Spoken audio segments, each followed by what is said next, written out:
এইটা বাংলাদেশের অতি পরিচিত একটা সীমান্ত, যেইখান থেকে দীর্ঘ সময় ধরে বাংলাদেশের এই চোরাচালানের কারবারিগুলো চলে আসছে।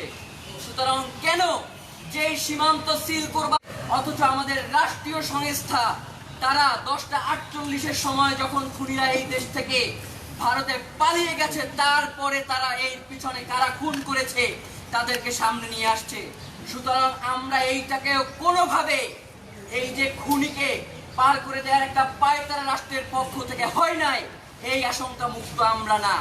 এবং বাংলাদেশের গোয়েন্দাগুলোর কারবারি দেখেন, গোয়েন্দা সংস্থাগুলোর মানে তাদের কাজ কি ওসমান জড়িত থাকার সম্ভাবনা থাকতে পারে। প্রিয় ভাইয়েরা, আপনি ভাবেন যে একটা রাষ্ট্র তার জাতীয় সংসদ নির্বাচনের একজন প্রার্থী ঢাকা 8 আসনের মতো একজন গুরুত্বপূর্ণ জায়গায়, সেই প্রার্থীকে গুলি করে তারা 10 থেকে 11 ঘন্টা সময় নিয়ে তারা ভারতে চলে যায়, অথচ আমাদের রাষ্ট্রীয় গোয়েন্দা সংস্থাগুলোর কাছে তার কোনো তথ্য থাকে না। প্রিয় ভাইয়েরা, আপনারা দেখেছেন যে কানাডার মাটিতে শিখ নেতাকে হত্যা করবার পরে ভারতের সাথে কানাডার প্রায় কূটনৈতিক সম্পর্ক ছিন্ন হয়ে গেছিল। ভারতের সাথে কানাডার সম্পর্ক ছিন্ন হওয়ার পরে যে গোয়েন্দা তথ্যগুলোর তারা তাদের বিভিন্ন এজেন্সির মধ্য দিয়ে তাদের যে গোয়েন্দা রিপোর্টগুলো প্রকাশ হয়েছে, সেখানে এটা স্পষ্ট হয়েছে যে এই খুনের পিছনে ভারতের জড়িত রয়েছে। আজকে শহীদ ওসমান হাদির ক্ষেত্রেও নির্বাচিত হন, এই ব্যাপারে আমাদের কোনো সমস্যা নাই, আমরা আপনাকে ধন্যবাদ জানাই। কিন্তু আজ পর্যন্ত বাংলাদেশের স্বরাষ্ট্র মন্ত্রণালয়, স্বরাষ্ট্রমন্ত্রী এবং পররাষ্ট্রমন্ত্রী এই খুনের ব্যাপারে কোনো সুস্পষ্ট ব্যাখ্যা দিতে পারলো না কেন? আমরা তার জবাব চাই।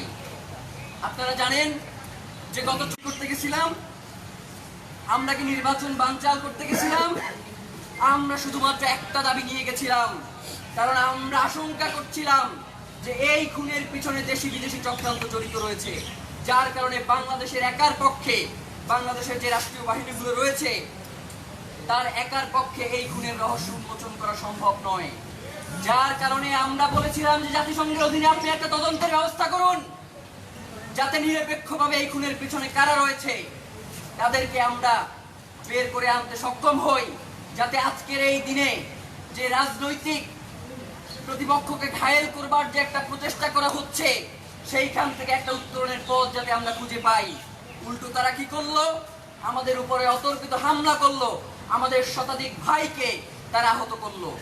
প্রিয় ভাইয়েরা, আমরা আপনাদেরকে স্পষ্ট করে জানাই, আজকে যেহেতু প্রতীয়মান হয়েছে এই খুনের সাথে ভারত এবং স্পষ্টভাবে জড়িত রয়েছে, সুতরাং সরকারকে অবিলম্বে জাতিসংঘের অধীনে যেই তদন্ত, যেই চিঠি প্রেরণ করা হয়েছে, সেখানে আপডেট কোন মেয়ে খাটো কোন মেয়ে লম্বা, এই ধরনের প্রশ্নগুলো আমাদেরকে করতেছে। আমি আদালতে দাঁড়িয়ে বলেছি যে এই দায়িত্ব ইনকিলাব মঞ্চ বা আমাদের নয়, এই দায়িত্ব শহীদ ওসমান হাদির পরিবার নয়, এই দায়িত্ব রাষ্ট্রের, যে কে শহীদ ওসমান হাদিকে খুন করেছে সেটা বের করার। এই দায়িত্ব রাষ্ট্রের, যে এই খুনের পিছনে কারা রয়েছে তাদেরকে খুঁজে বের করার। উল্টো বারংবার এই রাষ্ট্রের পক্ষ থেকে, এই সরকারের পক্ষ থেকে তার স্বাধীনতা, তোমরা ছাত্রী বাহিনী ওসমান হাদিকে যতই বাংলাদেশের মাটি থেকে নাই করে দিতে চাও, বাংলাদেশের মাটিও মানুষ শহীদ ওসমান হাদিকে ততই প্রাসঙ্গিক করে তুলবে। আমরা আজকে ইনকিলাব মঞ্চের পক্ষ থেকে কোন ধরনের দফা দেওয়ার জন্য এখানে আসি নাই। আজকে আমরা ইনকিলাব মঞ্চের পক্ষ থেকে স্পষ্টভাবে আমরা এই ঢাকা বিশ্ববিদ্যালয়ের কেন্দ্রীয় মসজিদ থেকে একটি বিক্ষোভের ডাক দিয়েছি এবং বাংলাদেশের সকল জনগণকে শহীদ ওসমান হাদির খুনিদেরকে বিচারের মুখোমুখি করবার জন্য 5 জুমা সারা দেশে বিক্ষোভ আহ্বান করছি জনগণের পক্ষ থেকে। প্রিয় ভাইয়েরা, শহীদ ওসমান হাদি তিনি শুধুমাত্র একটি নাম নন, বা তার খুন শুধুমাত্র বাংলাদেশের কোনো অভ্যন্তরীণ বিষয় নয়, এটি এখন বাংলাদেশের স্বাধীনতা সার্বভৌমত্বের প্রশ্ন। এই প্রশ্নে আমাদের আর ছাড় দেওয়ার কোনো সুযোগ নাই।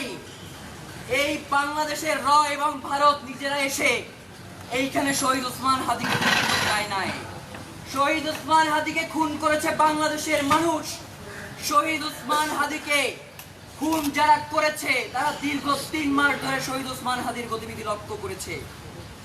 শহীদ ওসমান হাদির খুনি জেলে ছিল, তাদেরকে তারা জেল থেকে বের করেছে।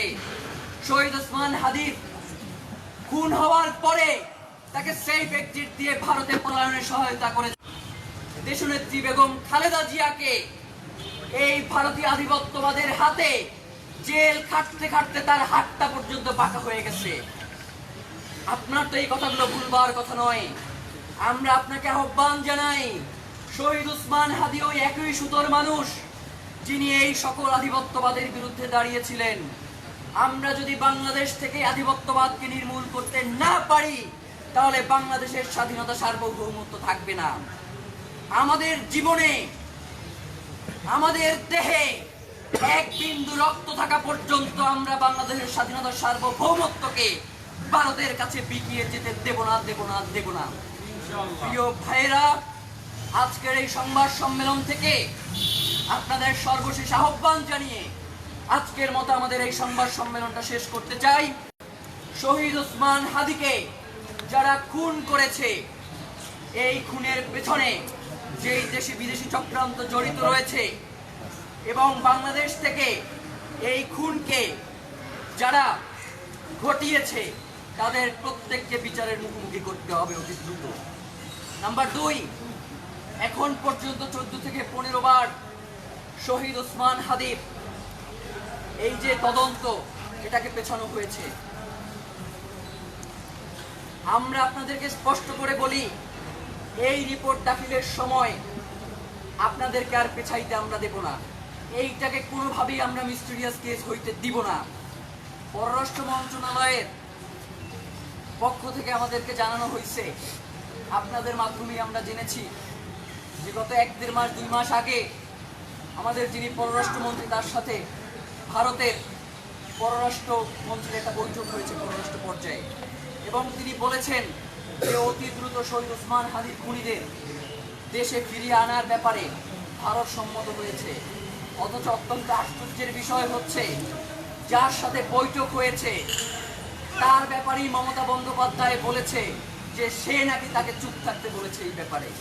তো সুতরাং আমার কাছে মনে হয়েছে বাংলাদেশের পররাষ্ট্র মন্ত্রণালয় থেকে যে বিবৃতি দেওয়া হয়েছে খুনিদেরকে ফিরিয়ে আনার ব্যাপারে, এইটা মূলত বাংলাদেশের স্বাধীনতাকামী জনগণকে এই খুনের বিচার থেকে, এই লড়াই থেকে দূরে সরিয়ে রাখবার জন্যই এই কথাগুলো বলা হয়েছে। নয়তো যে অমিত শাহের নাম একদম সরাসরি এই খুনের সাথে জড়িত হয়েছে, তার সাথে বৈঠক করে খুনিয়ে ফিরিয়ে আনা হইতেছে, এটা তো পাগলেও বিশ্বাস করবে না। প্রিয় ভাইয়েরা, আমরা আপনাদেরকে স্পষ্ট করে বলি যে অতি দ্রুত, মানে কোনো, আপনি দেখেন ফিরিয়ে আনা হবে, মানে এটার কোনো সময়সীমা নাই। এটা একটা ইনফিনিট ব্যাপার, যে কবে ফিরে আনবে এই ব্যাপারে কোনো ব্যাপার নাই, কিন্তু ফিরে আনা হবে। আমরা স্পষ্ট তারিখ চাই যে আর কত দিনের মধ্যে সরকার পররাষ্ট্র মন্ত্রণালয়ের পক্ষ থেকে এই খুনিদেরকে ফিরিয়ে আনার ব্যাপারে ব্যবস্থা গ্রহণ করবে, সেই তারিখটুকু আমাদেরকে জানাবে। নয়তো এই যে বন্দি বিনিময় চুক্তি রয়েছে এইটা বাদ দিয়ে দেন, এইটা বাদ দিয়ে দেন। যেইটার কার্যকারিতা নাই সেই চুক্তি তো আমার মানার কোনো দরকার নাই।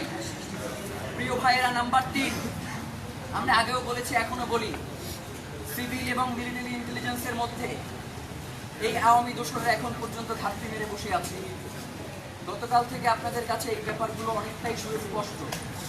যখন আমাদের আলাপ করবার কথা ছিল মমতা বন্দ্যোপাধ্যায়ের বক্তব্য এবং ভারতের সংশ্লিষ্টতার ব্যাপারে, তখন দেখবেন যে হঠাৎ করে 2-3 ঘন্টা পরে আমরা নিজেদের মধ্যে কামড়াকামড়ি শুরু করে দিয়েছি।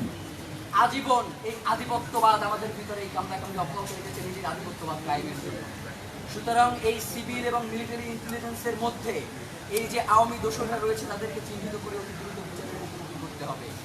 এবং সর্বশেষ আপনাদেরকে একটা দুঃখের কথা বলি, শহীদ ওসমান হাদি আজকে প্রায় 6 মাস তিনি এই জাতীয় কবি কাজী নজরুল ইসলামের পাশে সমাহিত রয়েছেন।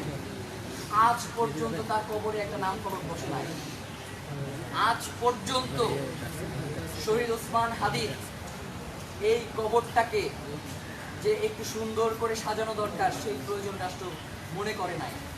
আমরা সরকারের কাছে আহ্বান জানাই রাষ্ট্র যদি তার আজাদির সন্তানদেরকে এইভাবে করে হেয় করবার প্রচেষ্টা করে, পরবর্তী সময়ে যদি তারা কোনো ধরনের, বর্তমানে যারা সরকারে রয়েছে আজীবন তো তারা সরকারে থাকবার নিয়ত করে আসে নাই, কোনোদিন যদি তারা ক্ষমতা থেকে বিচ্যুত হয়ে যায় তাহলে এই জনগণ তাদেরকে কোনোদিন ক্ষমা তো করবেই না, উল্টো তাদেরকে এই আজকের এই দিনের জন্য বিচারের মুখোমুখিও করতে পারে। সুতরাং অতি দ্রুত যাতে ওসমান হাদির কবরকে, এবং আরেকটা ব্যাপার থাকে, ওসমান হাদির কোনোভাবেই তো তারা বাঁচাইতে পারে নাই, কিন্তু ওসমান হাদির মৃত্যুর পরে তার নিরাপত্তা নিয়ে রাষ্ট্রের আরেক মারাত্মক ব্যাপার, তার লাশটা কোন রাস্তা দিয়ে আসবে সেটা আমরা পর্যন্ত জানি না। আমরা জানতেছি যে তার লাশ আসতেছে শাহবাগে, গাড়িতে উঠবার পর দেখতেছি যে তার লাশ আসতেছে। আবার তার কবর খুলে দেওয়া হচ্ছে, তার কবরে এখন বিস্তৃত নিরাপত্তা দরকার, কিন্তু যখন শহীদ ওসমান হাদিকে রাষ্ট্রের প্রয়োজনে বাঁচিয়ে রাখবার দরকার ছিল তখন সরকার তার নিরাপত্তা নিশ্চিত করতে পারে। তো এই জন্য আমরা যে আহ্বান জানাই যে শহীদ ওসমান হাদিকে বাংলাদেশ ভালোবাসে, শহীদ ওসমান হাদি এই বাংলাদেশের স্বাধীনতা সার্বভৌমত্বের অতন্ত্র প্রহরী। তাকে যদি আমরা তার যথাযথ সম্মান প্রদর্শন করতে না পারি তাহলে বাংলাদেশের স্বাধীনতা সার্বভৌমত্ব দিল্লির কাছে আমাদের বর্ডা দেওয়া ছাড়া কোনো উপায় থাকবে না। এই জন্য বাংলাদেশের দেশপ্রেমী, বাংলাদেশের স্বাধীনতা জনগণকে আহ্বান জানাই তারা যাতে শহীদ ওসমান হাদির খুনের ব্যাপারে তাদের জায়গা থেকে সর্বোচ্চ প্রতিরোধ করে, এবং আগামী শুক্রবার দেশব্যাপী তারা যাতে এই বিক্ষোভ নিয়ে রাস্তায় নেমে আসে, সেজন্য আমরা বাংলাদেশের প্রত্যেকটি জনগণকে আহ্বান জানি। আজকের মতো আমাদের এই প্রোগ্রাম শেষ করছি। সবাইকে অসংখ্য ধন্যবাদ। আজকের এই জাবের ভাই প্রশ্ন কি নেবেন? হ্যাঁ বলুন। আচ্ছা, শরীফ ওসমান হাদির যে ভাই, ওনার একটা স্ট্যাটাস গতকাল রাতেই দেখেছেন হয়তো আপনারা, আসলে সেই বিষয়ে আপনাদের কিছু বলার আছে কিনা? তিনি কিন্তু দুইটি পক্ষকেই জড়িয়ে বলেছেন। প্রথমত হচ্ছে শহীদ ওসমান হাদির বড় ভাই শহীদ হাদি তিনি যে দুইটা পোস্ট করেছেন, আপনারাও যখন দেখছেন আমরাও তখন দেখেছি, মানে এমন না যে আমাদের সাথে আলোচনা করে তিনি করতে নাম্বার 2, এইটা কেন দিয়েছেন এইটার উত্তর উনি সব থেকে ভালো দিতে পারবেন। কারণ আমাদের জানা মতে, আপনারা জানেন যে ইলেকশনকে কেন্দ্র করে আমার জানা মতে বিএনপি এবং জামাত উভয় দল শহীদ ওসমান হাদির সাথে বিভিন্ন পর্যায়ে নেগোসিয়েশন করেছে। বিএনপির পক্ষ থেকেও ঢাকা 8 থেকে ইলেকশন না করবার ব্যাপারে, যে ঢাকা, কারণ আপনারা জানেন যে ঢাকা 8 অত্যন্ত গুরুত্বপূর্ণ একটা আসন, এবং বাংলাদেশের যে রাজনৈতিক বিভিন্ন সমীক্ষা সেখানে ঢাকা অত্যন্ত গুরুত্বপূর্ণ, কারণ সেই ঢাকা যার মানে প্রত্যেকটা দলই চাইবে যে ঢাকা 8 না থাকা। সেই জায়গা থেকে বিএনপি এবং জামাত প্রত্যেকেই তার সাথে নির্দেশন করেছে, এবং তারা বলেছে যে আপনি যদি অন্য কোনো আসন থেকে ইলেকশন করতে চান সেক্ষেত্রে আমরা আপনাকে সহায়তা করব। ওটা বিএনপি এবং জামাত দুই দল। এর বাইরে আমার কাছে মঞ্চের কাছে এই ব্যাপারে আগ্রহ নেই, এই ব্যাপারে তারাই সুস্পষ্ট বক্তব্য। হাদি ভাইয়ের বড় ভাই উনি কিন্তু স্পষ্ট করে বলেছেন যে ডক্টর শফিকুর রহমানের পিএস মানে এই অকারেন্সের সাথে জড়িত ছিল। তো এই জায়গা থেকে আপনারা কখনো শুনেছেন কিনা যে আসলে বাংলাদেশের যেই দুটি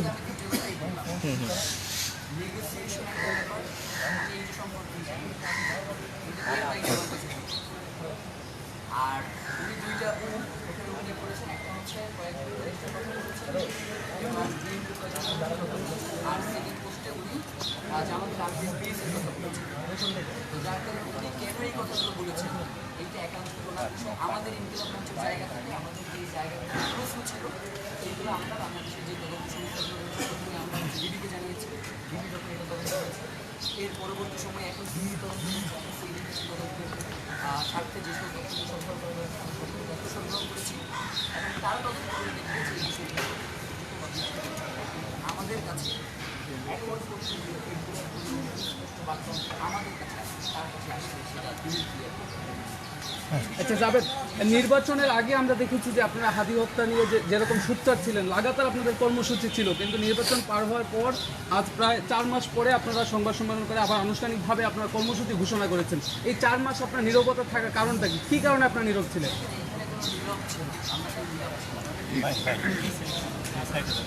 মানে ইনকিলাব মঞ্চের জায়গা থেকে এবং সেই প্রোগ্রামে বলেছে যে শহীদ ওসমান হাদি হত্যার বিচার হওয়ার অত্যন্ত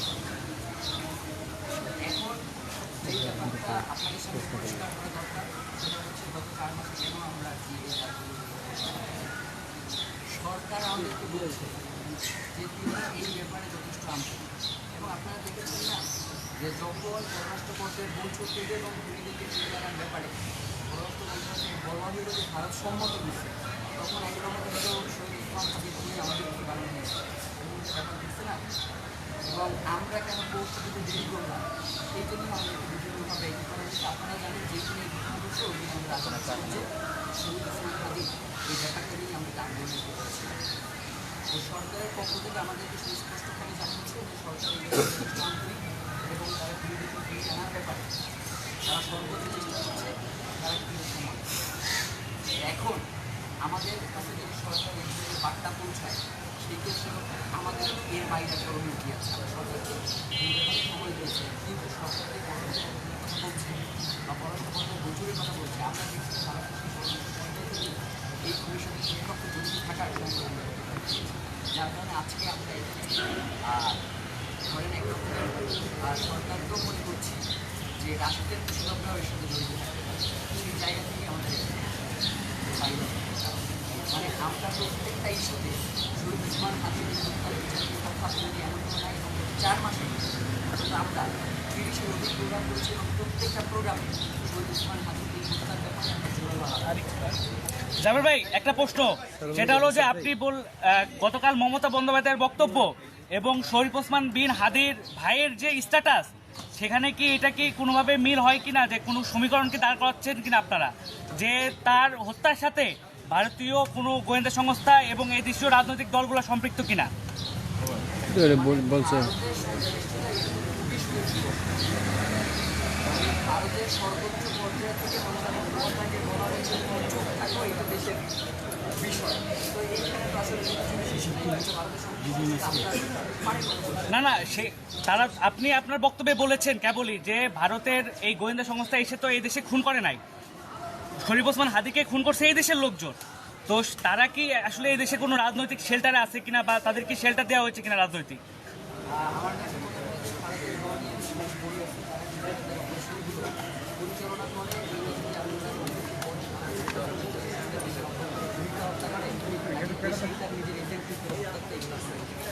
না, এটা নিয়ে আপনাদের ধারণাটা কি? আর প্রশ্ন করো না হয়েছে আরে এই প্রশ্নে আর কিছু হতো না।